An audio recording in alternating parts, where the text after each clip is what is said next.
Vision, and our K-9 Delaware, and her handler, Detective Justin Urbaniak. Chief? Thanks, Director Hayek, and thank you all for covering this important news. I think one of the most important things a society can do, a school system can do, a government can do, and certainly public safety and police can do, is to protect our innocent children against predatory criminal adults who prey on their vulnerabilities.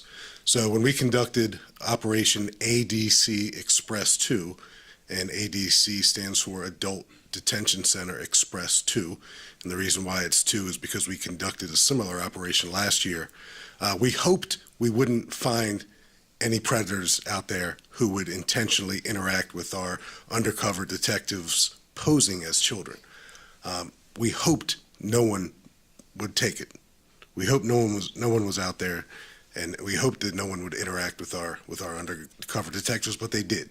So you're going to hear from Deputy Chief Corey today about 10 adults ranging in age from 22 to 44 who committed felony crimes because they intentionally interacted with persons they believed to be children.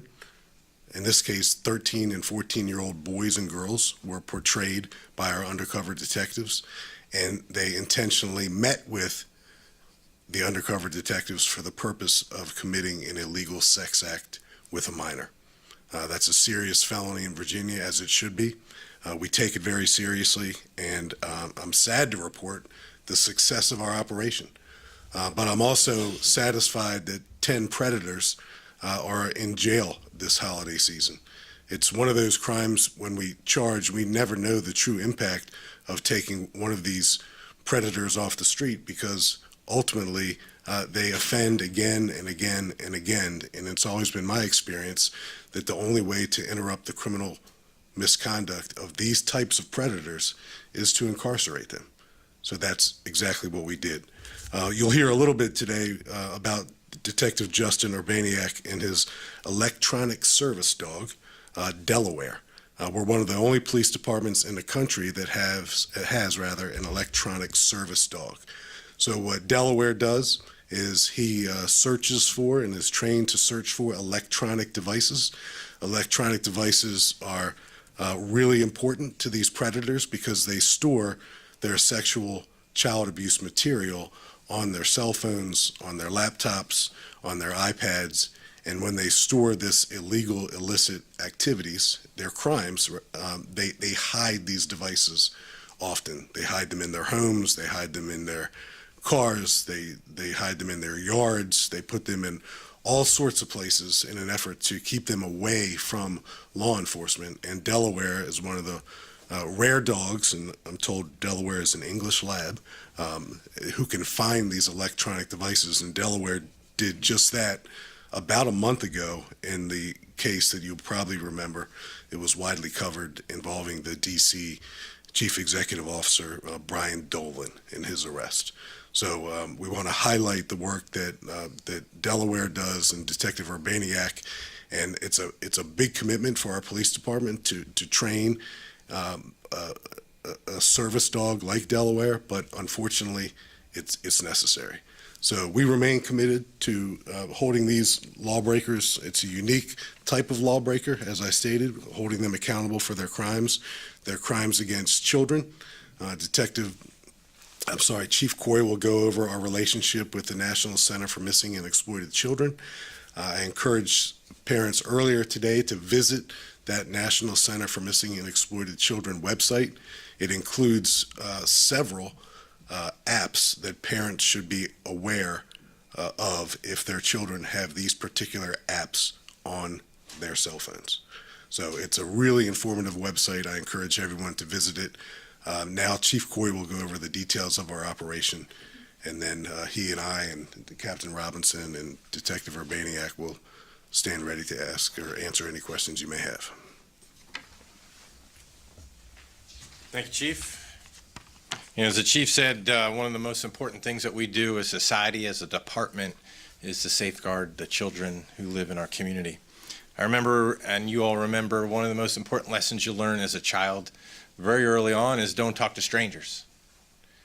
And I think today, you talk to any kid, they're going to tell you, yeah, I know, I don't talk to strangers. But some children, it doesn't resonate the same way online. Don't talk to strangers online. That's why it's so important that we do things like Operation ADC Express. This started on December 18th. It was a 3-day operation by our child exploitation detectives, and they just went online to various forums to talk to people and to see who was out there. And quickly, and unfortunately, people in that community, online community, started sexually soliciting our detectives, thinking they were children. And at the end of that 3-day operation, we had 10 people behind bars charged with 25 heinous felonies. Like the chief said, they range from 22 years old to 44 years old. They come from all walks of life, local people and some as far away as Qatar. They're people who work in the tech industry. They're yoga instructors. They're journalists, construction workers. Every walk of life that you can imagine, unfortunately. And these heinous crimes carry pretty hefty charges and also convictions. Any one of these can go from anywhere from a few years in jail to up to 30 years in jail for each one. So I want to thank our child exploitation detectives. They are true professionals. They are true experts in the field. This is tough work to do, but there's no one that I can think better than our detectives in our child exploitation unit. And they're doing it to safeguard our most important resource here in the community, and that's our children. I want to take a moment to talk to the community about what you can do as a parent to protect your children, because it is confusing. I didn't grow up with cell phones and social media, but I think the most important thing that we can do as parents is to have those tough conversations with our children and get involved with what things they're doing online, what apps they're using, what games they're playing, and who they're talking to. Because it might seem like it's just another person online or a friend that they're playing an Xbox game with. But these people are truly strangers that we don't need to engage with and provide information to or meet in real life. And if you want more information, we work very closely with the National Center for Missing and Exploited Children. There's a ton of great information on how to safeguard your social media apps, your electronic devices online on that website. So with that, I will turn it back over to the chief. We'll take some questions and go from there. Any questions? Paul Wagner? Looks like you're about to spit one out. Did these 10 men actually show up in an effort to meet these so-called children? And how did you know that they were going to, how did you know that it was them when they were there? Were they sending photographs to your detectives? So, great question, Paul. Not unlike other undercover operations where detectives pose as other people, a meeting location was agreed upon online. We generally knew sometimes, and specifically other times, what the person looked like. And we had a surveillance team set up at the agreed upon location, the meeting location. And in each and every case, we safely took the suspects into custody. Of the 10, one was armed with a firearm. The rest were not armed. Several of the defendants have similar criminal histories, but each and every case we were able to identify the person who agreed to meet our undercover detective posing as a child at a location in Fairfax County, and each and every time we took that person into custody. And were they always different locations, and was the location picked by the detective? So when they interact with each other, they can see online how close they are to each other. So they pick a location nearby, and without disclosing the exact location, because sometimes we agree to meet suspects near places of business, and I certainly wouldn't want to name those places of business that might be next to an adjacent parking lot. But we pick a familiar public space, and that's where the meeting typically takes place. And in this particular operation, that's where all the takedowns took place as well. I'll say this, the detectives shared with me, because I find this fascinating work that they do, and it's very difficult work. The vast majority of these grown men who are really sick criminals broke down in tears. They're professionals in a vast variety of professions. A lot of them have wives, children, families, and now their lives as they knew them are over. But the life of a child that they either plan to prey upon or would later prey upon are saved. So it's tough work that these detectives do. And if you can catch 10 in 3 days, what does it say about the rest of Yeah, the time? yeah, fish in a barrel. So fish in a barrel. Our detectives are really careful during the operation to represent themselves as children. There's no gotcha game associated with this at all. The pictures that our detectives share with these predators are images of 13, 14-year-old children, and they go an extra step and tell these defendants, I am a child, I am 13, I am 14. So there's no guesswork associated with this. They're airtight cases and investigations. I imagine a lot of these defendants will plea, and hopefully some will enjoy some mandatory sentences. And do you feel fairly confident that they may have interacted with minors before? This isn't the first. Well, just looking at the criminal histories associated with some of them, and I'm sure you guys have the capacity to look into those criminal histories as well, Matt. You'll see that some have, been before our criminal justice system in the past for similar charges, and again, they're offending again. So the work remains in front of us. These operations will increase in 2024. It's the right thing to do for our families and for our children. And as Paul said, we could have another 3-day operation starting this afternoon and probably get the same results. But we do it during the holiday season in particular because so many children are home from school. The parents still may be working or out of the house, so that leaves the child left to his or her own devices inside the home. And those apps that you saw that are displayed on the National Center for Missing and Exploiting Children's website are apps that all parents should pay attention to. There'll be a day and age when parents will be as familiar with these apps as their children. I'm not. I venture to say that a lot of parents still didn't grow up in this social media age, so there's a big gap between what parents know about social media and these apps and what children know. So we can't educate ourselves enough. Yes, sir. Yes, sir. This is a question for the captain, I guess. How long is the duration, would you say, on average, between one of these initial contacts is made and when you're actually there in the parking lot taking this person down? It depends. It could be a matter of hours up to a couple of days until there's a rapport built and the person feels comfortable meeting with the juvenile. So it depends. But we're not talking like weeks or months or build-up, or this is quick. It's pretty spontaneous and very quick, yes. Is there a particular forum, you had those flashed up on the screen, is there a particular forum that stands out where these people are going? I don't know we want to identify a particular app or forum. I think the most responsible thing we can do is bring several to the attention of our community and ask parents to take advantage of websites like the National Center for Missing and Exploited Children and just simply be aware of what apps are on their children's phones. We've engaged these criminal defendants on more than one site in the past, so I don't know that one is necessarily more prevalent than the other. But they are able to see the proximity of each other while they're interacting, Chief, if that makes sense. Chief, Yes, this sir. is clearly not, oh, I'm sorry, go ahead. Did Yes. you Oh, no, I'm sorry. thank you. This is clearly not the first operation you've done on this type of thing. I mean, in 3 days, you've got this many, suspects. Are you surprised? I mean, that this is still continuing, I mean, you're falling in the same trap.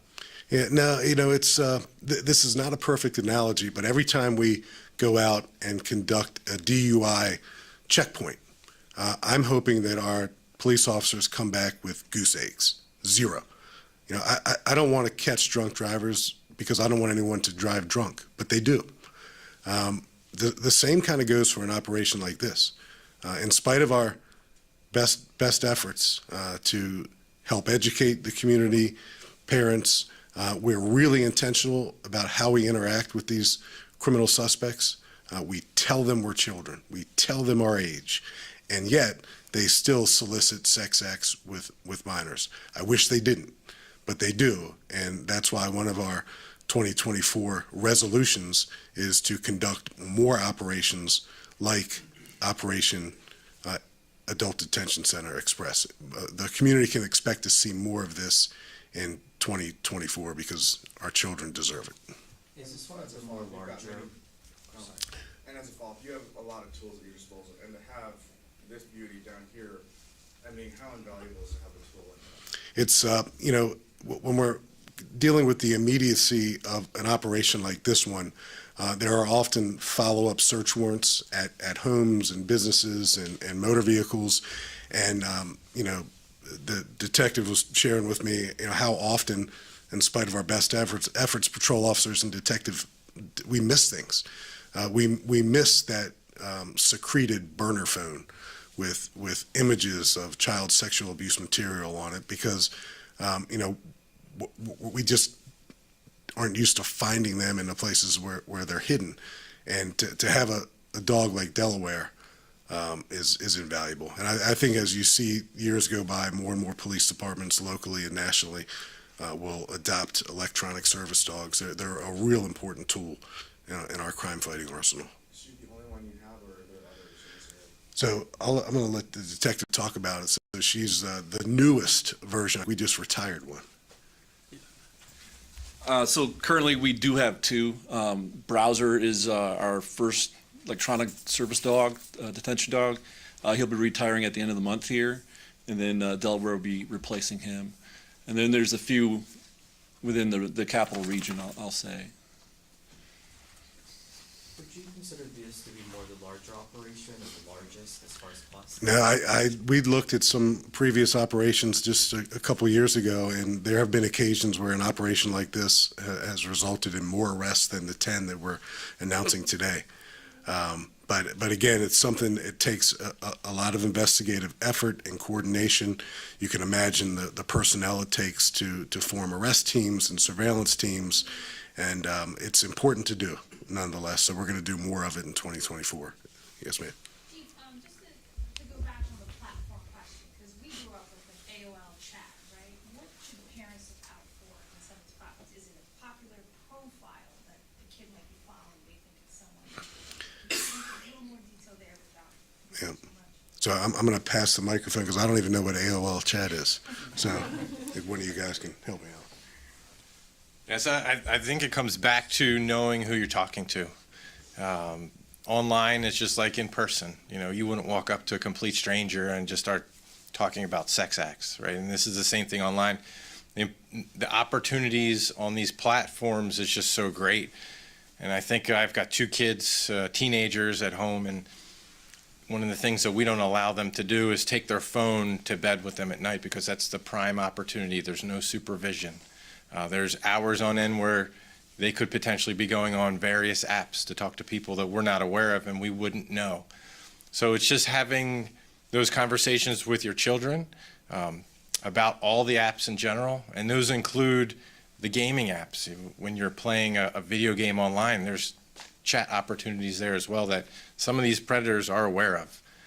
So being aware of all these opportunities, looking on your children's phone, setting boundaries, using the parameters that each app has to limit who your children can talk to based on their age and what's appropriate. I apologize if I missed it, but was there an AI component to this investigation? No, this is detectives talking with people over different various platforms. Do you all have any concern? Have you seen now AI being used to try and trick these children as well? I mean, that's something that's, always a concern that we have in a multitude of crimes, not just child exploitation. So it's something we are on the lookout for. It's kind of at the forefront of what it's capable of doing, but it's something we're aware of and we're always monitoring. I know you guys mentioned the suspect from Qatar. he didn't travel here for the interaction, he was already here. As far as I know, he was already here. He just started engaging with our detectives. Do you know how many have had prior contact with the criminal justice system? And the chief had mentioned that this is not the first time they've done it. Yeah, unfortunately not, and that's something that, is easily accessible to anyone using the court system. This Is court system. this is one of these crimes that I don't think you just fully engage with someone on the first attempt. Most of these people, they test the waters first, right? See where it'll get them, and they work up to the nerve to meet somebody in person. I would venture to guess that this is most people's, not their first go at it. But some of these suspects were arrested before? I'm sorry? Some of these suspects were arrested before? Or no? Yeah, so those type of queries are available online. We can help link you up. Yeah, and we can link afterwards, but this is a crime that's innate to the people who are committing them, and they almost can't help themselves, which is why we are so proactive in engaging in operations like ADC Express to stop people from things that they can't stop themselves from. Chief, can I ask an off-topic question? It has to do with a case you were talking about this morning, apparently, about a 16-year-old who was Yeah, sure. trying to sexually assault an elderly woman. Sure, and Chantilly, and I'm happy to answer that, Paul, but just to kind of close the loop on the criminal history question, it's one of those topics that if we answer it proactively, we invite scrutiny. If we don't answer it, we invite scrutiny. So I'll say of the 10 defendants, several are known to the criminal justice system, and I'll let you all go from there. So a 16-year-old knocked on the door of a woman's home in Chantilly a couple days ago. She answered the door. He forced his way into her home. She somehow made her way to a phone. I don't know if it was a hard line or her cell phone, and she dialed 911. And before she was able to interact with the 911 call taker, the 16-year-old bad guy takes the phone from her but doesn't hang it up. So it's an open line 911 call. It's dispatched that way. Our patrol officers get to the scene, and you have to follow me on this because it's a bit surreal. So they get there, they knock on the door. She answers the door with the 16-year-old standing immediately behind her, who is right off the bat pretending to be her grandson and trying to talk over the elderly woman at our patrol officers. This is my grandmother. I'm with her. I'm the grandson. They asked a few probing questions. I'm sure all their police instincts were kicking in that something doesn't really fit here, and they were convinced pretty quickly that this guy was, completely in the house and he shouldn't have been, and he was not related to her in any way, shape, or form, and took her into custody. We know that and we charged him with attempted sexual assault. It certainly could have been, probably was going to be much worse if we didn't get there. And I'm just grateful that these young police officers are trained well enough to not turn their back on the first answer they get from someone who's pretending to be someone he's not. So really good instinctive police work the other night. Probably saved this woman's life. Was this completely random, or has this teenager interacted with this woman? At the moment, it looks like it's completely random. And how old was the woman? Do we know how old she was? Close to 60 something. Yeah. We'll get you her exact age. Close to 70. And do you know if he's being held as a juvenile? Is he released? We'll follow up right afterwards. Yeah. What charge will face this person? I know he's charged with breaking and entering. He's charged with an attempted sex offense, probably more charges, but we'll get all that for you as well. It was covered a couple days ago, but we're more than happy to share the information again. Yes, ma'am. Chief, I'm sorry, just going back to the arrest of 10 people. You said one of them was a journalist. Is one of the 10 arrested here a journalist? Is that what you're saying? Yes, not a local journalist. Can you just identify? I can, From Qatar. the car person. Yes. Thank you. So just speaking of elderly victims, we had a 93-year-old woman whose home was broken into a couple weeks ago during the crime spree of the person we arrested 5 times in 102 days. So, you know, and in that particular case, it could have been a lot worse as well. So, you know, we, just like we pay attention to our children, because they deserve our protection and our undivided attention, we have to deliver the same type of service and attention to our senior community as well. They're certainly vulnerable. Is there any way to get a demonstration on how this dog finds electronic devices? No, I mean, great TV, man. maybe not live, Paul, but we might use you as. Sure, you can. You gonna give us your phone? No, I'm just kidding. No, we'll put something together. It probably takes a little bit of organization to put that together. But yeah, Haley, did you have a question? Yeah, one more question. Were Haley. these 10 men employed working with children in any way? So one was a yoga instructor, I don't believe employed with children, a construction worker. No one specifically like a school or daycare, if that's what you're asking. Yep. Thank you. Anyone else? So Delaware will stay for a moment. You can pet Delaware. I'd just like to see how he can do it, that's all. Yeah. Or she. She. She. Yeah. She heard you speaking and she fell asleep. 2. Delaware's 2. Yeah. But so maybe you stay afterwards. Yeah. We figured when we introduced Delaware to this news conference that Delaware would quickly become the center of attention. Chief, based on the charges, how likely do you think the 10 arrested will be out? Well, as of I think this morning, they're all still held on no bond status. They'll have an opportunity at a bond motion to have their bond status reviewed, but there's no way, at least in my mind, that these men, these predators, should be anywhere but behind bars until they're able to go to trial for these very serious charges. Do you know the number of arrests by the Child Exploitation Unit this year? And We- maybe compared to what previous year? Yeah, we'll get that for you. So I can tell you, you know, and Captain Robinson was just explaining to us before, earlier this morning, 2023 has been a very busy year with these types of crimes, cyber crimes as well. These detectives are tasked with investigating cyber crimes, child exploitation crimes. They're a really busy, small group of detectives who do a lot of great work for Fairfax County. And, you know, our relationships with other Northern Virginia agencies, in particular Prince William County, you know, we work together as a team. You know, these predators know no boundaries. They get online and they go to where their opportunities take them. So it's not, it's certainly not unique to Fairfax County. They will travel and commit these crimes, and we just have to be committed to hold them accountable. Why do you think that is 2023's been busier? I don't know. I don't know. You know, it's we're still, I guess, post-COVID now. I think it's safe to say we're post-COVID, and you know, people are returning to work. They're returning to school.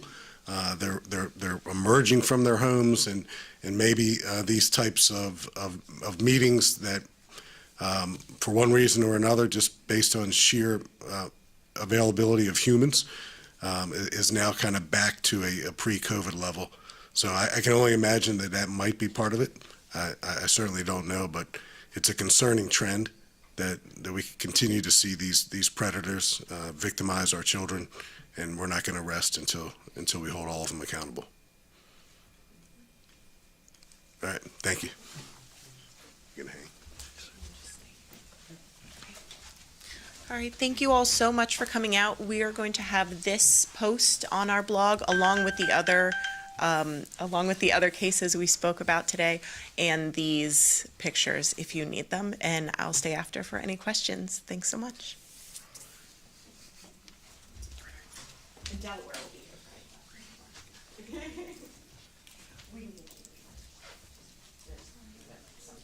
Yeah, I mean,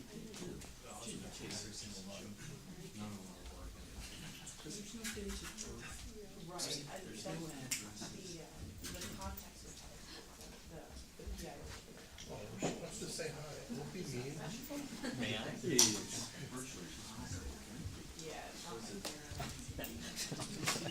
Yeah, she was like, okay, pet me, I'm good. That's the way she is.